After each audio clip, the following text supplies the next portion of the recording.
Hello दोस्तों। जैसे कि आप लोग को पता है, कल का इलेक्शन का डेट था और कल बड़ा ही ऐतिहासिक रिजल्ट हुआ है ना।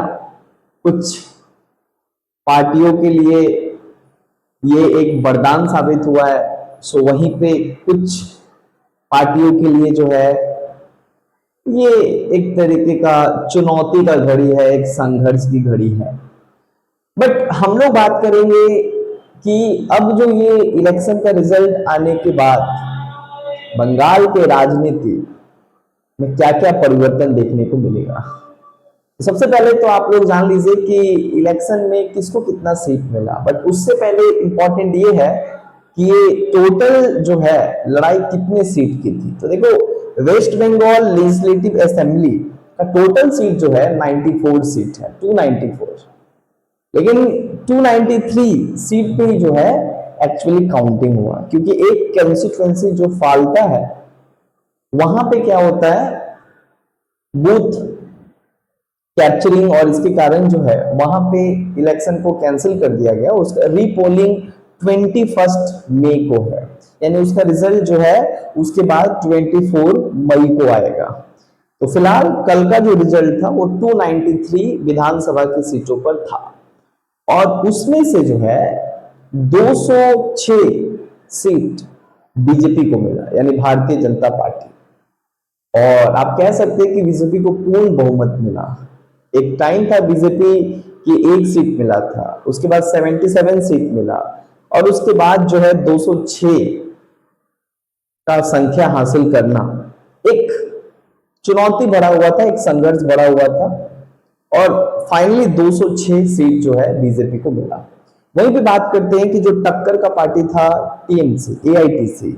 एआईटीसी को टोटल सीट मिला है 81। वहीं पे बात किया जाए तो इस बार के इलेक्शन में इंडियन नेशनल कांग्रेस का ज्यादा अच्छा प्रदर्शन तो नहीं हुआ है, लेकिन फिर भी इस इलेक्शन में जो है मात्र 2 ही सीटों से संतुष्ट करना पड़ा। वहीं पे सीपीआई को भी एक सीट जो है मिला और बाकी जो अदर्स पार्टी थे, एआईएसएफ पार्टी थे, उनको भी 2 मिला और बाकियों को भी 2 मिला। इस तरीके से टोटल अगर देखा जाए तो सबसे ज्यादा बहुमत जो है बीजेपी को ही मिलता है। और बीजेपी को केवल बहुमत नहीं मिला, 148 संख्या चाहिए था, सीट चाहिए था सरकार बनाने का, लेकिन ये टोटल जो है 148 छोड़िए 206 इन लोग के पास है, यानी टोटल मेजोरिटी के आसपास जो है बीजेपी आ गया है। अब क्या क्या चेंजेस देखने को मिलेगा, अभी तक ये ओपन नहीं किया गया है कि नेक्स्ट बीजेपी का जो है सीएम कैंडिडेट कौन होगा, लेकिन सूत्रों से माने और इलेक्शन को देखते हुए माना जाए तो बंगाल के सभी लोग जानते हैं कि नेक्स्ट सीएम कौन होने वाले हैं, शुभेंदु अधिकारी। अब बात ये रहा कि नया कैबिनेट बनेगा कैसा होगा। तो प्रीवियस गवर्नमेंट जो टीएमसी गवर्नमेंट माँ माटी मानुष का था, जितने भी जो पॉलिसी थे, वो चाहे लक्ष्मी भंडार हो, चाहे युवा साथी हो, चाहे कन्याश्री हो, जितनी भी है वो सब कुछ जो है वापस ले लिए जाएंगे और एक नया सरकार, एक नया पॉलिसी। अब ये देखने की बारी है कि पहला कैबिनेट में क्या क्या नया पॉलिसी जो है लाया जाता है।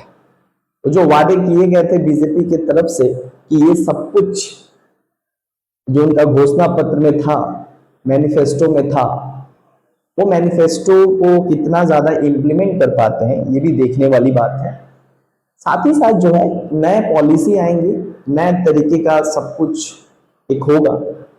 अब देखा जाए वो क्या क्या पॉलिसी है, वो इंतजार रहेगा। और जैसे कि कहा गया है कि 9 मई को जो है शपथ समारोह होगा और उस शपथ समारोह में जो है देश के प्रधानमंत्री भी आएंगे। सिंपल बात है, उनका पार्टी एक ऐतिहासिक जीत दर्ज की है, 1947 से लेके 2026 तक संघर्ष करी है यहाँ पे और फाइनली जो है जीत के आए हैं। साथ ही साथ ये भी देखने को मिलेगा कि एक स्ट्रॉन्ग ऑपोजिशन तो होगा, क्योंकि 81 सीट सबसे ज्यादा एआईटीसी का है, तो यहाँ पे एक ऑपोजिशन का तो काम एआईटीसी करेगा। लेकिन दुख इस बात का है कि एआईटीसी जो सबसे इफेक्टिव जननेत्री थी, उनका तो अब सीट जो है लाइक वो सीट से अपना हार चुकी है। उसके बाद देखना होगा कि अब जो नया लीडर ऑफ ऑपोजिशन है, जो 81 सीट मिला है, उसमें से किसको पार्टी मतलब एआईटीसी की तरफ से किसको बनाया जाता है। यानी कुल मिलाकर देखा जाए तो अब जो है एकदम एक रूलिंग पार्टी तो बीजेपी आ ही गया है, लेकिन साथ ही साथ अच्छा एक ऑपोजिशन पार्टी भी होगा। और डेमोक्रेसी में जो है बहुत इंपॉर्टेंट होता है कि रूलिंग पार्टी के साथ साथ एक स्ट्रॉन्ग ऑपोजिशन पार्टी का होना, जो सरकार को जो है उनके कामों को याद दिला सके और समय समय पे सरकार जब भटक जाए तो उनको डायरेक्शन बताए, है ना। और यही खासियत, यही खूबसूरती है डेमोक्रेसी को। यही कारण है कि डेमोक्रेसी दुनिया के ज्यादातर देश आज भी डेमोक्रेटिक कंट्री है, क्योंकि वहां पे जनता के बातों को सुना जाता है। रूलिंग पार्टी भी जनता से बहुमत लेकर आती है और ऑपोजिशन पार्टी भी जनता से बहुमत लेकर आती है, और दोनों मिलकर जो है सरकार और सरकार की रूपरेखा का क्या करते हैं, काम करते हैं। सो अब यहाँ पे देखने वाली बात है कि यहाँ का शिक्षा मंत्री कौन बनने वाला है। अब स्टूडेंट, हम लोग के लिए पॉलिटिकल साइंस के स्टूडेंट के लिए करंट अफेयर्स के लिए भी बहुत इंपॉर्टेंट हो जाएगा कि कौन नया यहाँ का शिक्षा मंत्री बनने वाला है, यहाँ का बाकी सारे मिनिस्ट्री किसको मिलेगा, सीएम कौन होने वाला है, ये तमाम चीजें जो है देखने को मिलेगा। मतलब एक नए तरीके से जो है बंगाल में राजनीति का दौर शुरू हो रहा है। सो आप लोग कमेंट करके बताइए कि आप लोग के अनुसार नेक्स्ट सीएम कौन होने वाला है ना। Thank you so much.